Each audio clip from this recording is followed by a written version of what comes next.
안녕하세요. 2025년 소프트웨어 교육 콘텐츠 공동개발 과정 네 번째 시간입니다. 3강에서는 if문과 for문 같은 제어문을 활용해 프로그램의 흐름을 제어하는 방법을 배웠는데요. 이번 4강에서는 함수라는 새로운 개념에 대해 학습하겠습니다. 함수는 코드의 묶음으로 한 번 작성한 코드를 여러 번 재사용할 수 있게 해주는 아주 중요한 문법입니다. 함수를 잘 활용하면 프로그램을 더 효율적이고 체계적으로 만들 수 있습니다. 목차는 다음과 같습니다. 이번 시간에는 총 3가지를 배울 건데요. 첫 번째는 함수의 기본 개념입니다. 함수가 무엇이고 왜 사용해야 하는지 가장 기본적인 내용을 다루겠습니다. 두 번째는 사용자 정의 함수와 내장 함수입니다. 우리가 직접 만드는 함수와 자바스크립트가 기본적으로 제공하는 함수에는 어떤 것들이 있는지 함께 살펴보겠습니다. 그리고 마지막 세 번째는 매개 변수와 인수로 함수의 데이터를 전달하는 방법에 대해 배우게 될 것입니다. 이번 강의를 통해 우리가 함께 도달하고자 하는 학습 목표는 다음과 같습니다. 먼저 함수가 무엇인지 개념부터 잡고 실제로 호출될 때 내부에서 어떤 일이 일어나는지 흐름을 파악해 보겠습니다. 이어서 함수 내부를 조금 더 들여다봅니다. 매개변수, 반환값, 스코프와 같은 핵심 요소들이 어떤 역할을 하는지 알게 되면 앞으로 함수를 설계할 때 훨씬 탄탄한 뼈대를 세울 수 있습니다. 그리고 짧고 간단한 예제 코드를 함께 작성하면서 배운 내용을 바로 적용해 보는 시간도 갖겠습니다. 그리고 마지막으로 조건문, 반복문, 즉 제어문과 함수를 조합해서 실제 문제를 논리적으로 풀어보는 연습을 합니다. 이 4가지 목표를 차례로 달성하면서 함수 사용의 핵심 개념부터 실전 응용까지 자연스럽게 이어갈 예정입니다. 자, 이제 함수란 무엇인가를 살펴보겠습니다. 함수란 특정 작업을 수행하는 코드 묶음입니다. 마치 공장에 들어간 원재료가 가공되어서 원하는 결과물로 나오는 것처럼 함수는 입력값을 받아 정해진 일을 수행합니다. 또한 데이터를 전달받아 처리한 뒤 결과를 돌려주는 블록, 코드 블록입니다. 즉 함수는 입력, 처리, 출력이라는 흐름을 가지고 있습니다. 그리고 필요할 때마다 호출해서 재사용할 수 있는 명령 집합이기도 합니다. 즉 같은 작업을 반복할 때마다 코드를 복사, 붙여넣기 하는 대신에 한번 정의한 함수를 필요할 때마다 불러 쓸 수 있다는 거죠. 자, 이번에는 함수의 구조를 살펴보겠습니다. 함수 구조는 함수 정의 부분과 그리고 함수 호출 부분으로 나누어집니다. 먼저 함수 정의 부분을 보면 함수 이름과 그리고 매개 변수, 그리고 리턴문이 있습니다. 함수는 함수 호출에 의해서 비로소 실행이 됩니다. 자, 오른쪽 예제를 한번 살펴보겠습니다. say hello라고 하는 이름으로 함수를 정의했습니다. 그리고 name이라는 매개 변수를 받습니다. 함수 안에서는 전달받은 이름을 이용해서 인사말을 출력하게 되는데요. 마지막 두 줄처럼 값을 달리해서 호출하면 동일한 로직이 재사용됩니다. 결과는 화면처럼 두 줄이 출력되고요. 같은 함수가 다른 입력을 받아서 반복 실행된다는 점이 핵심입니다.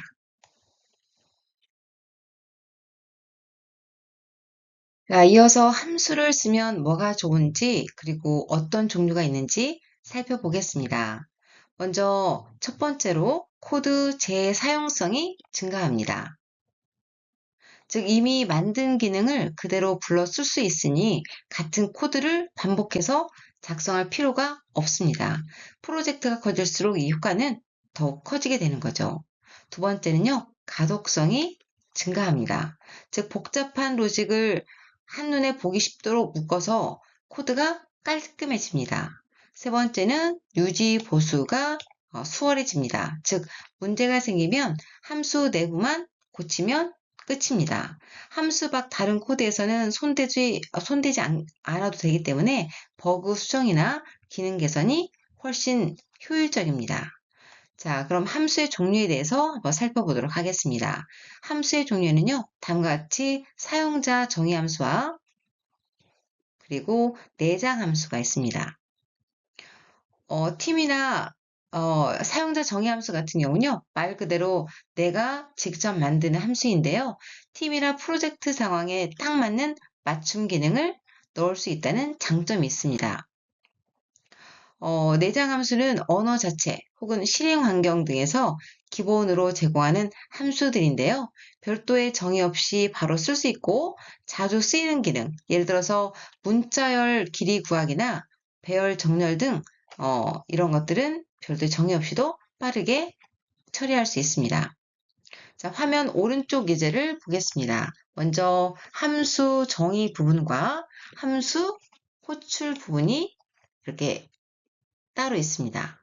먼저 함수 정의 부분을 보면요. 수압이라는 이름으로 함수가 정의되어 있습니다. 매개 변수는 x와 y입니다. 자, 이 함수 같은 경우에는 두 값을 x와 y를 이용해서요. 두 값을 맞바꿔 출력하는 함수인데요. 호출부를 보시면은 호출부에서는 a와 b를 5와 10을 가지고 직접 x와 y에 직접 전달을 하게 됩니다. 그런데 여기서는 이 호출부에서는 a, b를 직접 x와 y에 전달을 했지만 자바스크립트의 값 전달 특성 때문에 원본 변수는 그대로입니다. 즉 a와 b가 변한다는 건 아니에요. 전달만 할 뿐이지. 그래서 함수 안에서만 교환된 값이 출력되는 거죠. 이렇게 함수를 분리해 두면은 값만 바꿔서 언제든지 재사용할 수가 있습니다. 정리하자면 함수는 재사용, 그리고 가독성, 유지, 보수라는 세 마리 토끼를 한 번에 잡아주는 만능 도구라고 할 수 있습니다. 또 직접 만드는 함수와 언어가 주는 내장 함수를 상황에 맞게 조합하면 개발 속도가 또 훨씬 더 증가되는 것을 확인할 수 있습니다. 자, 이번 슬라이드에서는 사용자 정의 함수와 내장 함수 두 종류의 함수를 어떻게 구분하고 활용할지 살펴보겠습니다. 화면의 표를 기준으로 치만 간단히 짚어보도록 하겠습니다. 먼저 정의 주체가 다릅니다. 사용자 정의 함수는 말 그대로 개발자인 우리가 직접 만듭니다. 내장 함수는 언어 또는 실행 환경이 미리 제공하는 거죠. 내가 만들면 사용자 정의, 이미 만들어져 있으면 내장 함수. 이 간단한 기준만 기억해도 헷갈릴 일이 없습니다. 두 번째는 사용 준비 과정이 다릅니다.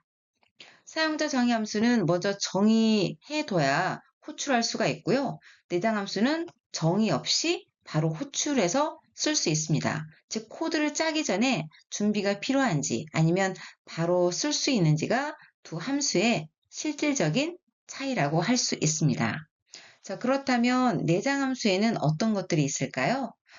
워낙 많지만 몇 가지만 살펴보자면 문자열 관련 내장 함수, 그리고 숫자 관련 함수, 배열 관련 함수, 그리고 형 변환 함수, 그리고 기타 자주 쓰는 함수들이 있습니다. 예를 들어서 날짜 처리를 하는 데이트 함수라든가 또 타이머를 계산하는 set timeout 등이 있고요. 이렇게 자주 반복되는 작업 같은 경우는 이미 표준 라이브러리라고 하는 형태로 다 모아놨기 때문에요. 꺼내 쓰기만 하면 됩니다.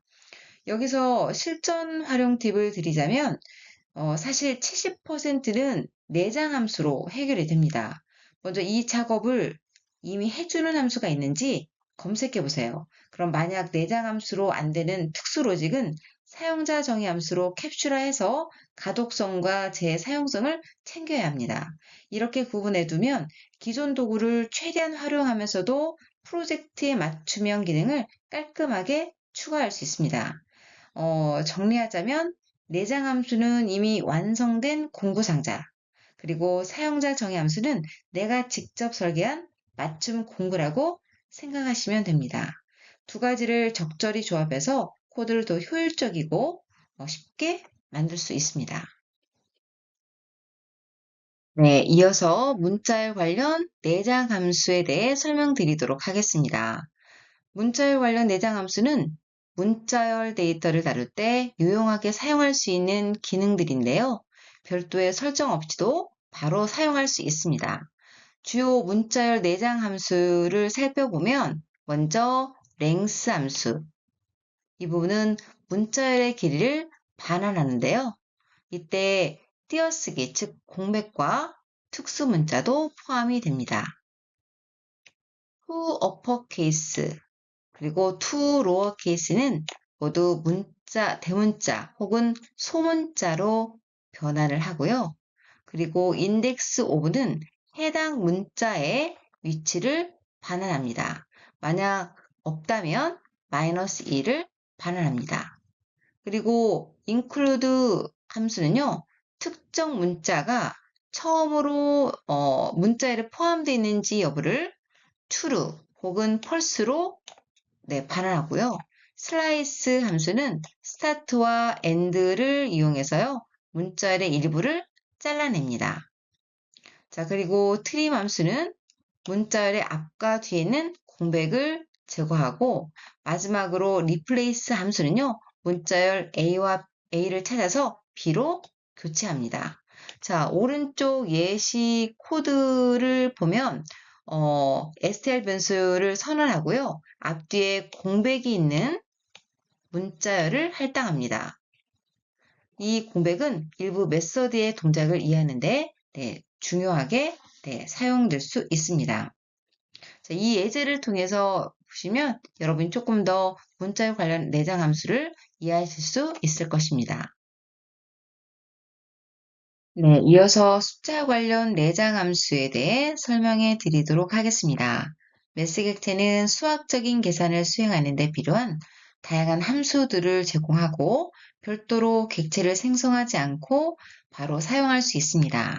주요 매스 내장 함수를 살펴보면요. 첫 번째 ABS. 이 함수는 절대값을 반환하는데요. x의 값이 마이너스 4.7이라면 절대값은 4.7이 되겠죠. 두 번째로 라운드 함수는요. 소수점 첫째 자리에서 반올림해서 가장 가까운 정수를 반환합니다. x가 4.7이라면 반올림 되어서요. 5가 출력이 됩니다. 다음은 플로어 함수인데요. 이 함수는 소수점 아래를 버려서 내림한 정수를 반환합니다. x가 4.7이라면 소수점 아래를 버려서 4가 출력이 되겠죠. 반대로 세일 함수는요. 소수점 아래를 올림해서 가장 가까운 정수를 반환합니다. 따라서 x가 4.7이라면 결과는 5가 됩니다. 그리고 max와 min 함수는요. 각각 최대값 그리고 최소값을 반환합니다. 그리고 가장 많이 쓰이는 랜덤 함수는요. 0 이상 1 미만의 난수를 반환하는데요. 그리고 파워 함수 같은 경우에는 이 a와 b는요. a의 b제곱을 의미합니다. 따라서 a가 5고 b가 10이라면 5의 10승이 출력이 되는 거죠. 그리고 마지막으로 sqrt 함수는요. x의 제곱근을 반환합니다. 예를 들어 x가 4라면 제곱근 2가 출력이 되겠죠. 오른쪽 예시 코드는 x와 a, b 변수의 숫자를 할당하고 위에 설명된 다양한 매스 함수들을 적용해서 그 결과를 출력하고 있습니다. 제공된 자바스크립트 코드는 매스 객체의 다양한 내장 함수를 사용해서 숫자 계산을 수행하고 그 결과를 웹페이지에 출력합니다. 이어서 배열 관련 내장 함수에 대해 설명해 드리겠습니다. 어레이 객체는 배열 데이터를 다룰 때 아주 유용한 여러 함수들을 제공하는데요. 이 함수들을 사용하면 배열의 요소를 조작하거나 정렬하는 등의 작업을 쉽게 할 수 있습니다. 그러면 주요 어레이 내장 함수를 살펴보면 먼저 조인 함수. 이 함수는요, 배열의 모든 요소를 하나의 문자열로 합칩니다. 그리고 인수로 구분자를 지정할 수 있습니다. 두 번째는 소트 함수. 이 함수는요, 배열의 요소를 정렬합니다. 기본적으로 문자열 순서로 정렬되고요. 숫자 정렬에는 별도의 함수가 필요할 수 있습니다. 그리고 다음으로는 리버스 함수. 이 함수는요, 배열의 요소 순서를 역순으로 정렬합니다. 다음으로 include 함수. 이 함수는요, 배열에 특정 요소가 포함되어 있는지 여부를 true 혹은 false로 반환합니다. 다음으로 index of 함수. 이 함수는요, 특정 요소가 배열에서 처음 나타나는 위치, 즉 인덱스를 반환하고요. push는 배열의 가장 끝에 새로운 요소를 추가하고, 그리고 팝은 배열의 가장 끝에 있는 요소를 제거하고 그 요소를 반환합니다. 오른쪽 예시 코드는 fruit라는 배열을 선언하고요. 위에 설명된 다양한 배열 함수들을 적용해서 그 결과를 출력하고 있습니다. 네, 이어서 형변환 함수에 대해서 설명드리도록 하겠습니다. 형변환 함수는 데이터의 자료형을 다른 형태로 바꾸는 기능을 합니다. 주로 문자열과 숫자 자료형 사이의 변환에 사용되는데요. 주요 형변환 함수를 살펴보면 먼저 넘버 함수. 이 함수는 문자열을 숫자로 변환합니다. 따라서 다음과 같은 결과로는요, 숫자가 123이 출력이 되겠죠. 다음은 스트링 함수인데요. 이 부분은 숫자를 문자열로 변환합니다. 따라서 숫자인 123은 문자 형태로 단어씩 1, 2, 3이 출력이 되겠죠. 그리고 parseInt 이 함수는요, 문자열에서 정수 부분만, 숫자만 추출해서 숫자로 변환합니다. 따라서 다음과 같은 결과는요, 숫자만 추출하기 때문에 123이 출력이 됩니다. 그 다음 파스프로트 함수는요, 정수가 아닌 실수로 변환을 하게 되는데요. 이것도 문자열에서 실수 부분까지 추출해서 숫자로 변환한다라고 생각하시면 될 것 같습니다. 이때 결과는 3.14가 출력이 되겠죠. 자, 오른쪽 예시는요, 그 각 형 변환 함수를 사용해서 변수의 자료형을 바꾸고 또 타입 오브 변산자로 변환된 자료형을 확인하는 과정을 보여주고 있습니다. 이 함수들을 통해서 필요에 따라 유연하게 자료형을 다룰 수 있습니다. 이 예제를 통해서 한 가지 짚고 넘어갈 것은 문자열과 숫자형 데이터를 서로 변환하는 방법을 꼭 알아두시라고 강조하고 싶습니다. 파스인트와 파스프로트 같은 경우는요, 문자열에서 숫자 부분만 파싱한다는 것을 꼭 기억해 두시면 좋을 것 같습니다. 자, 이어서 기타 자주 쓰는 내장 함수에 대해 설명해 드리도록 하겠습니다. 이 함수들은 사용자 인터페이스나 디버깅에 자주 사용이 되는데요. 주요 기타 내장 함수를 살펴보면 먼저 알러트 함수. 이 함수는 사용자에게 경고 메시지를 담은 팝업 창을 띄웁니다. 프롬프트 함수는요, 사용자에게 입력을 받는 팝업 창을 띄웁니다. 이때 입력된 값은 문자열 형태로 반환이 되기 때문에 숫자로 이용할 경우에는 이전에 배웠던 parseInt나 혹은 parseFloat 함수를 이용하시면 되겠습니다. 다음으로 confirm 함수는요, 사용자에게 확인 또는 취소를 선택하게 하는 팝업 창을 띄웁니다. 선택 결과는 불자료형으로 반환이 됩니다. 마지막으로 console.log 함수는요, 개발자 도구의 콘솔에 메시지를 하는데요. 변수의 값을 확인하거나 디버깅할 때 유용합니다. 자, 오른쪽 예시 코드는요. 이 함수들을 사용해서 사용자에게 이름을 입력받고 삭제 여부를 확인한 후 그에 따라 다른 메시지를 출력하는 과정을 보여줍니다. 이 함수들을 통해서 사용자와 상호작용하는 기본적인 웹페이지를 만들 수 있습니다. 먼저 프롬프트 함수를 보면요. 사용자에게 당신의 이름은 무엇인가요? 라고 하는 메시지를 보여주고 텍스트 입력받는 팝업 창을 띄웁니다. 사용자가 입력한 값은 name 변수에 문자열로 저장이 됩니다. 다음은 console.log 함수는요. 개발자 도구의 콘솔 창에 메시지를 출력을 하고요. 사용자가 입력한 이름이 콘솔에 표시돼서 디버깅에 유용합니다. 자, 다음은 confirm 함수인데요. 이 함수는 사용자에게 확인 또는 취소를 선택하게 하는 팝업 창을 띄웁니다.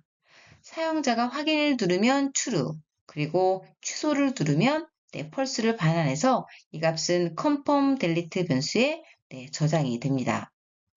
다음으로 alert 함수는요. confirm delete 변수의 값에 따라서 이제 실행이 되기도 하고 안 되기도 하는데요. 이 confirm의 변수의 값이 true일 경우에는요. 이름이 삭제되었습니다. 라고 하는 알러트 창이, 경고창이 뜨고 콘솔에 삭제됨이 출력이 됩니다. confirm delete가 이제 false인 경우에는 else 블록의 코드가 실행이 되어서요. 삭제가 취소되었습니다. 라고 하는 알러트 창이 뜨고 콘솔에 취소됨이 출력이 됩니다. 이 코드는 prompt, confirm, alert, console.log 함수를 통해서 사용자와 소통하고 프로그램의 흐름을 제어하는 기본 방법을 보여주고 있습니다. 자, 이번 슬라이드는 사용자 정의 함수의 핵심을 짧은 예제와 함께 살펴보도록 하겠습니다. 화면을 보면서 하나씩 살펴볼까요? 자, 사용자 정의 함수는 개발자가 직접 만드는 맞춤형 함수입니다. 이미 준비된 내장 함수로 해결되지 않는 요구사항을 우리가 직접 코드로 캡슐화하는 건데요. 정의, 호출 두 단계만 알면 언제든 재사용할 수 있다는 점이 가장 큰 장점입니다. 예시에서 보면 자유로운 입력과 출력이 가능합니다. 자, 함수 선언부의 가로 안에 적힌 num1과 그리고 num2는 매개 변수인데요. 호출할 때 어떤 값을 넣느냐에 따라서 함수의 행동이 달라지겠죠. 결과는 리턴 한 줄로 돌려주기 때문에 원하는 곳에서 다시 활용할 수 있습니다. 이렇게 매개 변수와 리턴 값으로 입출력을 마음껏 제어할 수 있다는 것이 바로 포인트입니다. 그리고 반복 코드를 줄이고 가독성과 유지 보수를 향상시켜 줄 수 있습니다. 평균을 구해야 될 때 공식을 매번 쓰는 반면에 다음과 같이 get average라고 하는 한 줄만 호출하면 되기 때문입니다. 이후 평균 계산 방식이 바뀌어도 함수 안에서 정의 부분만 수정하면 되기 때문에 유지 보수 측면에서는 훨씬 수월하다고 할 수 있습니다. 자, getAverage라는 이름으로 함수가 하나 정의가 되어 있습니다. 그리고 여기서는 예시로 A에 80, 그리고 B에는 92 입력값을 준비해뒀습니다. 그리고 다음과 같이 getAverage 함수를 호출하게 되면요. 함수가 A와 B 값을 가지고 매개 변수인 num1과 num2에 전달하게 되겠죠. 그리고 이 두 값을 가지고 계산이 이루어집니다. 그리고 리턴문을 통해서 평균 점수인 86점이 반환이 되겠죠. 그리고 이 값은 원래 호출했던 getAverage에 전달되어서요. 결국 리절트에 저장이 됩니다. 이 슬라이드 오른쪽 이 화살표가 의미하는 건요. 여기서 정의했다가 이렇게 불러 쓴다라고 하는 흐름을 시각적으로 강조한 부분입니다. 당연히 결과는 86이 되겠죠. 자, 함수를 한 번만 정해두면 반복 작업이 얼마나 간단해지는지 알 수 있습니다. 자, 이제 매개 변수 슬라이드를 보면서 함수가 입력값을 다루는 방식을 정리해 보겠습니다. 매개 변수는 함수가 호출될 때 외부로부터 전달받는 입력값의 그릇이라고 할 수 있습니다. 쉽게 말해서 함수 정의 시 괄호 안에 쓰는 이름표가 바로 매개 변수입니다. 매개 변수의 특징을 보면 함수의 오동작을 유동적으로 만들어주고요. 동일한 함수가 다른 값을 처리하도록 해주고, 그리고 함수를 여러 번 재사용할 수 있게 합니다. 여기서 매개 변수와 인수를 비교해 보면 매개 변수는 함수를 정의할 때 쓰는 변수 이름이고요. 그리고 인수는 함수가 호출될 때 매개 변수에 실제로 넘겨주는 값입니다. 즉, 그릇 이름이 매개 변수이고 그릇에 담기는 내용물이 인수라고 생각하셔도 될 것 같습니다. 매개 변수의 기본값을 넣어두면 두 인수를 생략해도 안전하게 동작이 됩니다. 이렇게 매개 변수를 활용하면은 입력 시나리오를 유연하게 처리할 수 있습니다. 이제 매개 변수에 대한 예를 한 단계 더 확장해 보도록 하겠습니다. 앞 슬라이드에서 매개 변수와 인수의 개념을 잡았다면 이번 슬라이드에서는 두 가지 상황, 매개 변수가 여러 개일 때와 기본값을 가진 매개 변수 이 두 부분을 살펴보면서 활용폭을 좀 더 넓혀보도록 하겠습니다. 먼저 매개 변수가 여러 개일 때를 살펴보면 두 개 이상의 값을 동시에 받아야 된다면 매개 변수를 다음과 같이 쉼표로 나열합니다. 호출 시에는 순서대로 인수를 넘겨주기만 하면 함수 내부에서 같은 로직으로 처리됩니다. 다음과 같이 3은 A에 4는 B에 각각 순서대로 전달이 되겠죠. 이렇게 하면은 더하기는 add 값 1과 값 2처럼 읽기 쉬운 한 줄로 기능을 재사용할 수 있습니다. 자, 이번에는 기본값을 가진 4개의 변수입니다. 이렇게 다음과 같이 name의 guest처럼 기본값을 설정해 두면요. 인수를 생략했을 때도 함수가 안전하게 동작할 수 있습니다. 덕분에 입력을 받아도 혹은 못 받아도 예외 처리 없이 부드럽게 흘러가게 되는 거죠. 이제 실제 서비스에서는 사용자 입력이 없는 상황이 되면 자연스럽게 이때 대응할 수 있습니다. 여기서 잠깐 실습 아이디어를 드리면요. 3개 이상의 숫자를 더한 함수를 직접 만들어 보세요. 매개 변수 중에 일부의 기본값을 지정한 후 인수를 선택적으로 넣어가면서 결과 어떻게 달라지는지 확인해 보면 개념이 조금 더 명확하게 이해되실 것 같습니다. 자, 이렇게 해서 다양한 매개 변수 활용법까지 정리했습니다. 자, 이어서 함수 코드에 대해서 잠깐 살펴보면요. 이 코드는 3가지 함수를 정의합니다. 즉, 첫 번째는 사용자 정의 함수인 add 함수. 이 함수에서는 매개 변수 a와 b를 더해서 반환하고요. 두 번째 함수는 to uppercase 함수로 이 부분도 매개 변수 str을 대문자로 변환해서 반환합니다. 그리고 세 번째 함수 sum array 함수는요. 배열의 각 요소를 더하는 부분인데요. 이때는 앞에 배웠던 수라문 반복문 구조인 for를 이용해서 그 함수에 있는 기능을 조금 더 극대화시켰습니다. 다음 제공된 코드는요, print 9구단이라고 하는 함수를 정의하고 호출하는 예제입니다. 이 함수는 사용자로부터 입력받은 숫자를 이용해서 해당 단의 9구단을 출력하게 되는데요. 이렇게 다음과 같이 print 9구단이라는 함수를 정의했고, 매개 변수로 단이라는 변수를 이용을 했습니다. 그리고 폼을 보시면 i가 1에서부터 i가 9보다 작거나 같을 때까지 일씩 증가하면서 9번 반복 작업을 하게 되는데요.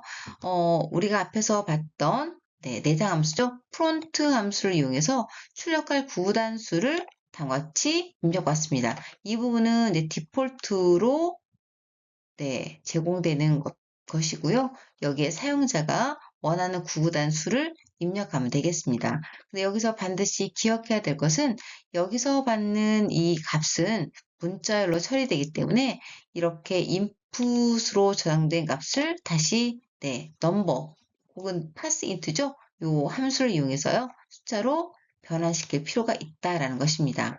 그러면 이 넘버를 이용해서 프린트 구구단을 호출하게 되면요. 드디어 구구단이 다음과 같이 출력이 됩니다.